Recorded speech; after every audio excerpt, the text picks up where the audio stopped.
Shalom,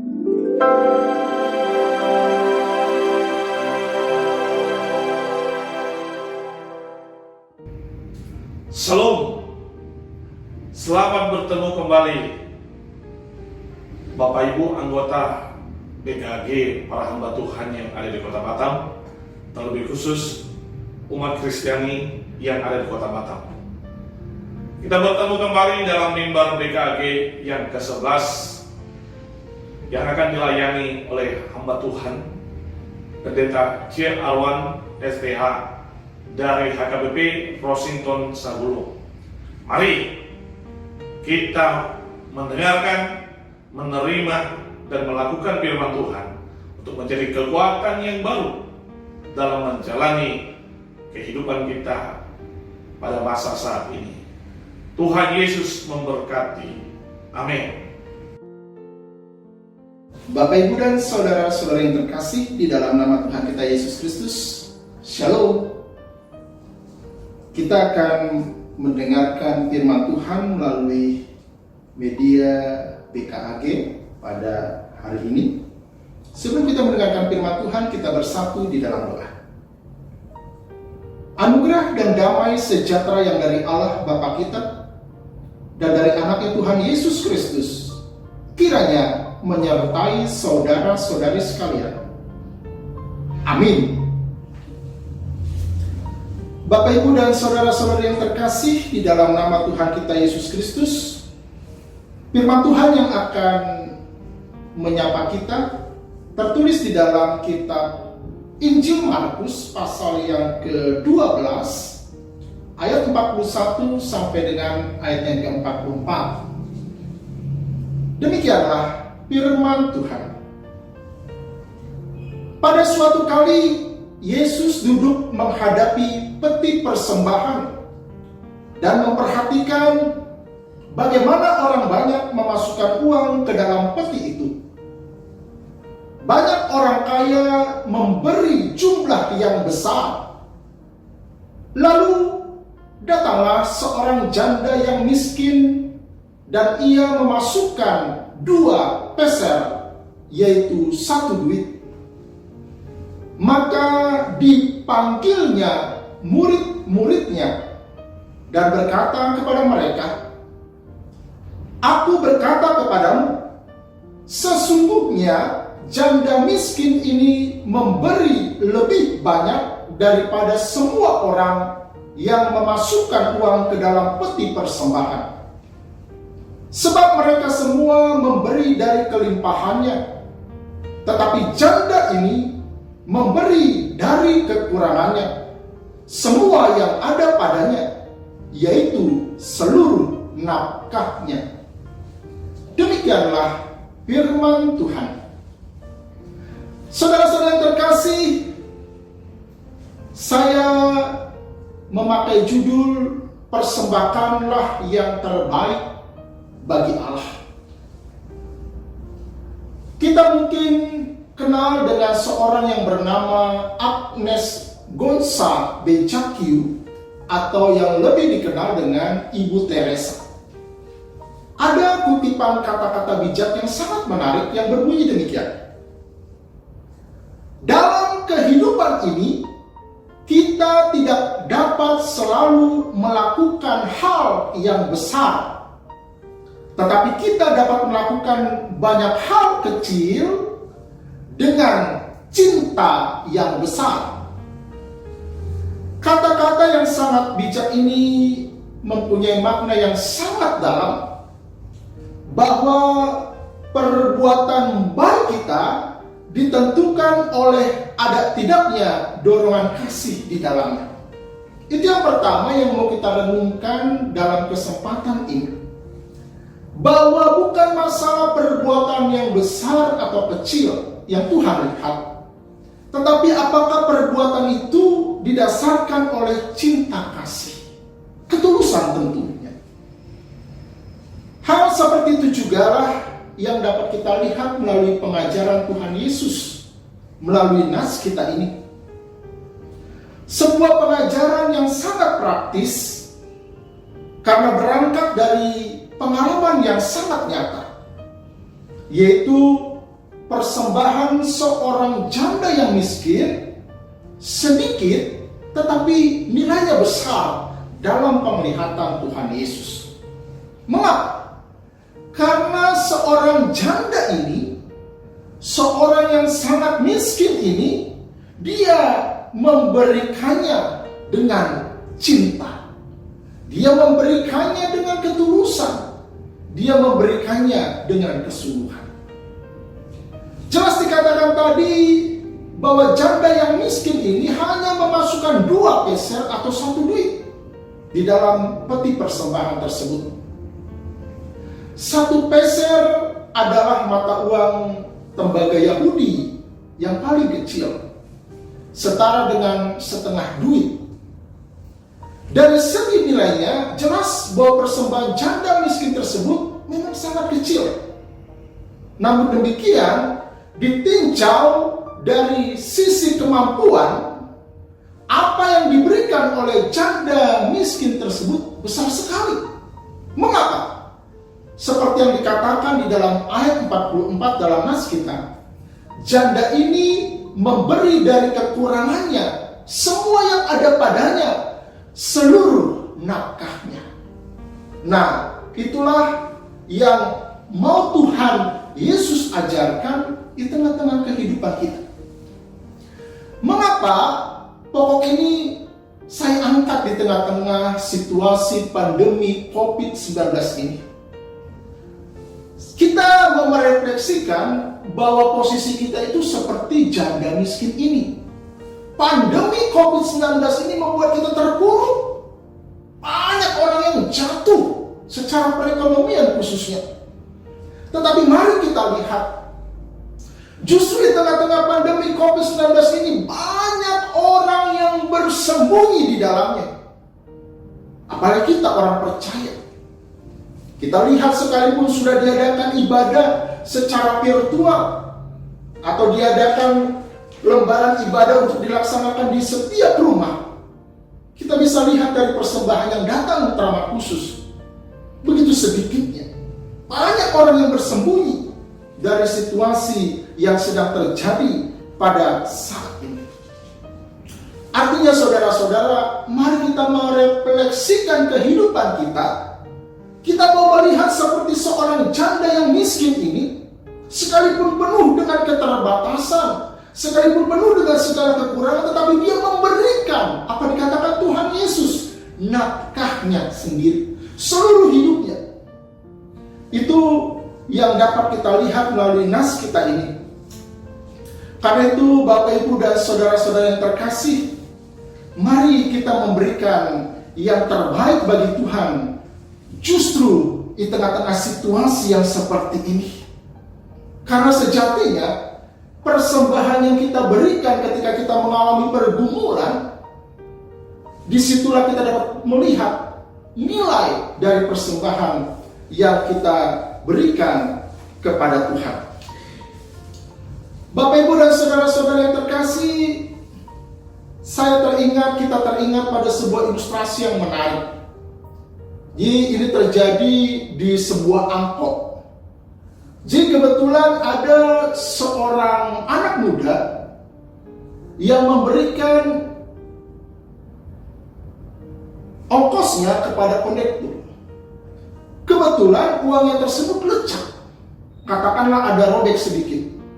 Sang kondektur tidak mau menerimanya karena dianggap uang itu sudah jelek. Datanglah sang ibu. Ya udah sini saja. Di gereja laku kok uang seperti itu. Saudara-saudara, begitu hinanya kah rumah Tuhan sehingga persembahan yang lecek, persembahan yang jelek itu yang harus kita berikan kepada Tuhan. Ini hanya semacam kritikan pedas buat kita bahwa hal yang seperti itu juga lah bisa saja terjadi di dalam kehidupan kita. Kita memberikan sesuatu yang tidak bernilai, yang kurang bernilai dalam diri kita kepada Tuhan. Ada beberapa hal yang mau kita renungkan melalui nas kita ini. Yang pertama, persembahanmu adalah ungkapan syukurmu kepada Tuhan. Ini yang pertama yang mau kita renungkan bahwa persembahan yang kita berikan kepada Tuhan adalah ungkapan syukur kita kepada Tuhan. Artinya begini saudara-saudara, apa yang kita berikan kepada Tuhan harus jelas. Apa yang mendorong kita memberikan itu kepada Tuhan. Jelas dasarnya. Bukan hanya ikut-ikutan orang lain memberikan persembahan, kita memberikan persembahan.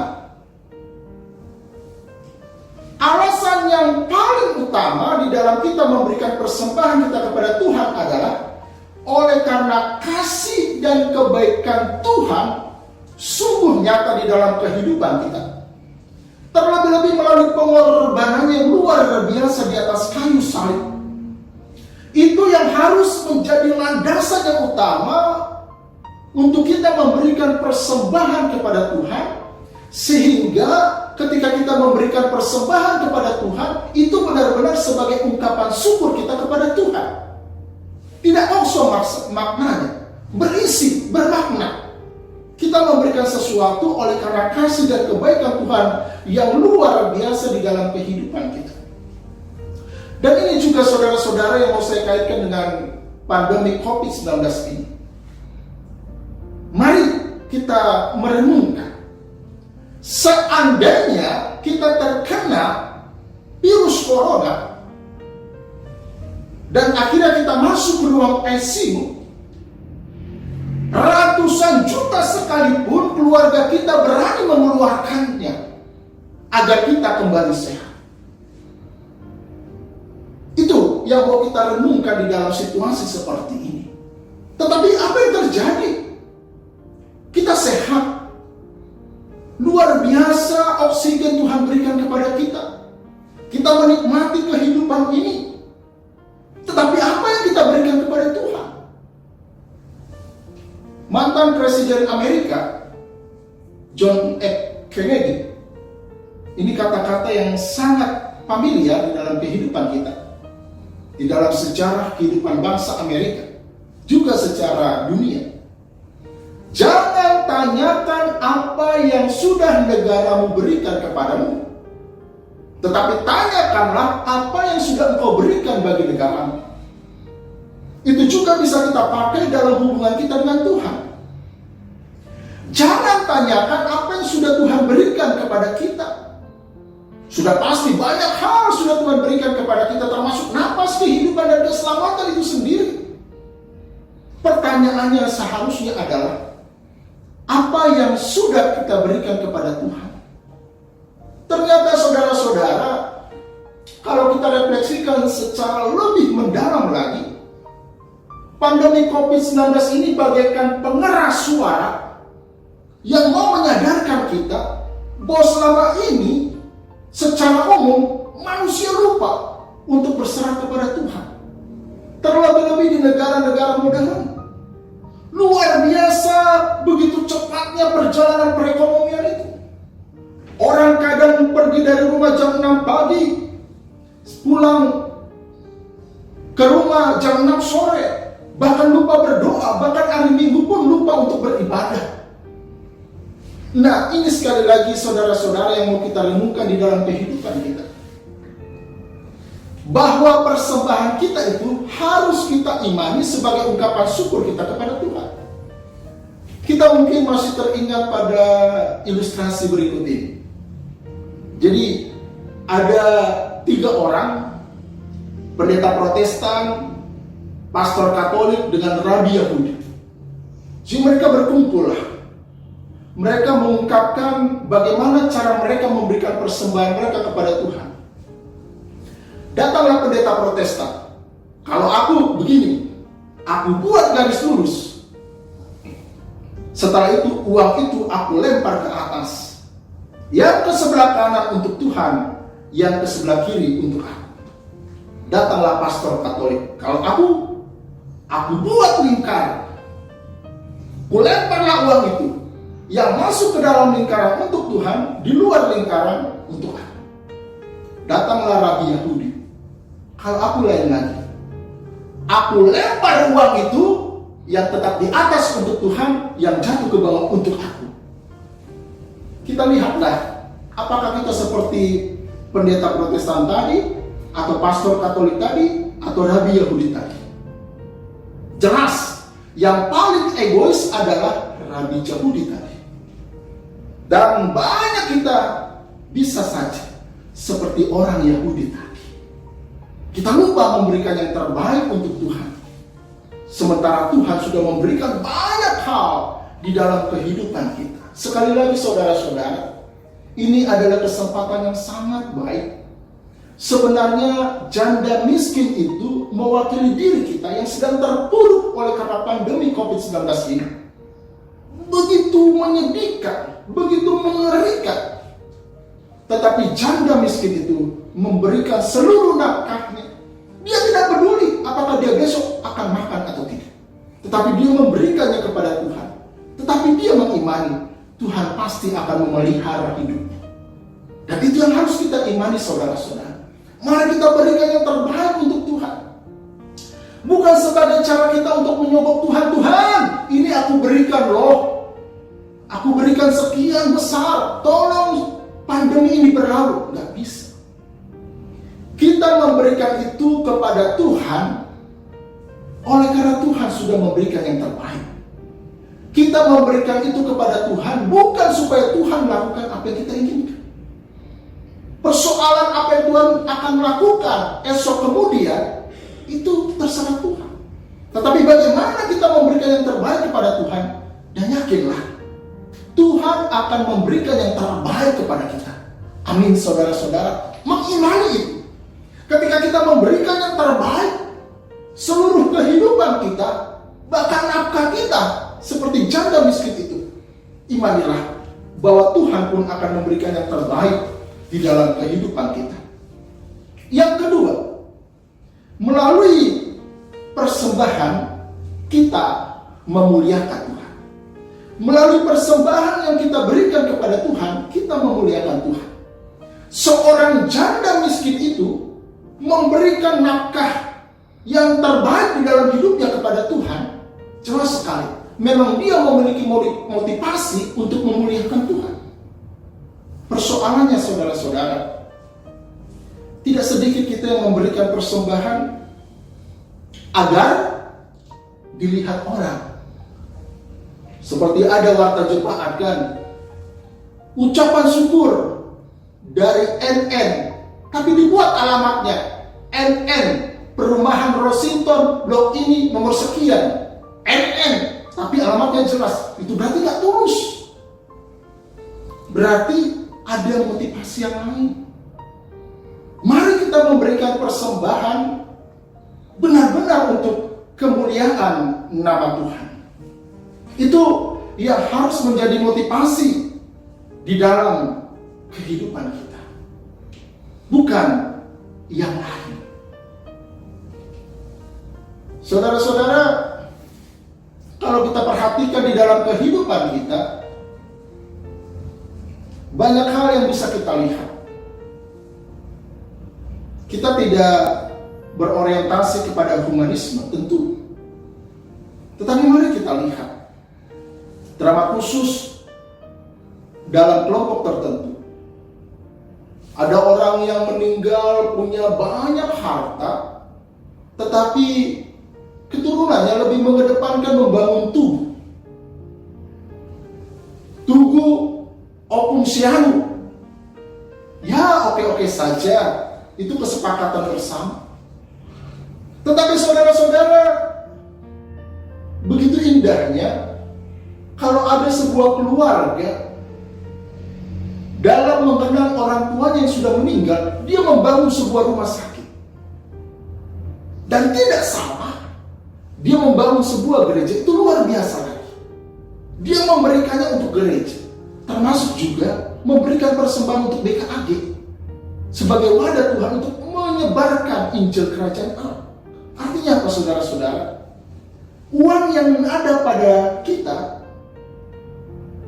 itu menjadi sesuatu yang memuliakan Allah kalau kita pakai menjadi berkat bagi orang lain. Yang ketiga saudara-saudara, saya mengambil ayat yang dikatakan Rasul Paulus di dalam Roma 12 ayat 1. Persembahkanlah tubuhmu sebagai persembahan yang hidup, yang kudus dan yang berkenan kepada Allah. Itu adalah ibadahmu yang sejati. Itu adalah ibadahmu yang sejati. Bahwa persembahan dalam bentuk materi oke-oke saja. Tetapi yang Tuhan inginkan adalah tubuh kita. Persembahan yang hidup, persembahan yang kudus dan yang berkenan kepada Allah. Kita mungkin masih ingat pada ilustrasi. Jadi ilustrasinya begini. Ada seorang anak muda yang tidak sadarkan diri. Pada waktu dia tidak sadarkan diri, roh Tuhan membawa dia ke akhirat. Di situ ditunjukkan oleh malaikat Tuhan bagaimana kondisi dari sorga. Kaget dia. Loh, kok sorga ada kamar-kamarnya ya? Loh, ini apa? Rupanya telinga orang. Inilah orang-orang Kristen yang rajin mendengarkan firman Tuhan tetapi tidak melakukannya. Dilihat lagi satu ini, loh, banyak kali lidah manusia. Ya, inilah lidah orang-orang percaya yang rajin memuji Tuhan, tetapi kehidupannya tidak seturut dengan kehendak Tuhan. Apalagi kaki manusia. Inilah orang-orang yang rajin ke gereja, tetapi kehidupannya sekali lagi tidak sesuai dengan kehendak Tuhan. Nah, saudara-saudara, kalau Tuhan katakan persembahkanlah tubuhmu sebagai persembahan yang hidup, yang kudus dan yang berkenan kepada Allah, itu berarti secara total kita harus memberikan diri kita kepada Tuhan. Kehidupan kita bukan hanya mata kita, bukan hanya telinga kita, bukan hanya mulut kita, apalagi bukan hanya materi kita, tetapi kehidupan kita sungguh-sungguh menjadi kemuliaan bagi nama Tuhan. Jadi sekali lagi saudara-saudara, sengaja saya mengangkat masalah persembahan di tengah-tengah pandemi ini, supaya kita menyadari bahwa apapun yang kita berikan kepada Tuhan, Tuhan menerima. Asalkan kita memberinya dengan ketulusan. Dan seperti yang dikatakan oleh Agnes Densa Becakyu atau Ibu Teresa tadi, sesuatu yang kecil, begitu besar artinya, begitu besar nilainya juga di hadapan Tuhan.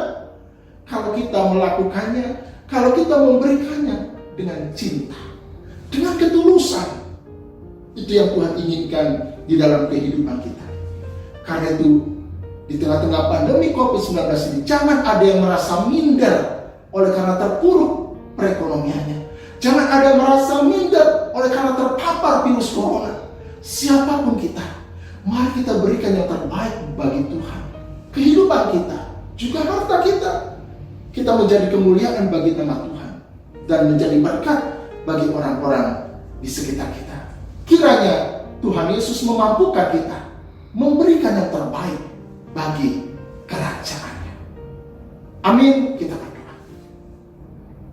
Terima kasih Bapa di dalam kasih Kristus atas sapaan firman-Mu yang menyadarkan kami akan sikap kehidupan kami yang mungkin selama ini kurang menghargai nilai sebuah persembahan. Engkau menyadarkan kami melalui seorang janda yang sangat miskin, yang memberikan 2 peser, 1 duit di tengah-tengah kerajaan. Tetapi Engkau mengatakan dia memberikan yang terbaik, karena dia memberikan hidupnya, seluruh nafkahnya. Engkau merindukan pemberian yang didasarkan oleh cinta kasih. Engkau merindukan pemberian ucapan syukur persembahan yang didasarkan oleh ketulusan hati. Ajar kami untuk memberikan yang terbaik kepadamu, ya Bapa. Ajar kami untuk mempersembahkan yang terbaik kepadamu, yaitu melalui kehidupan kami, agar secara total kehidupan kami boleh menjadi puji-pujian bagi nama-Mu. Ampuni dosa kami. Di dalam Kristus Yesus Tuhan dan Juru Selamat kami berdoa dan mengucap syukur. Amin.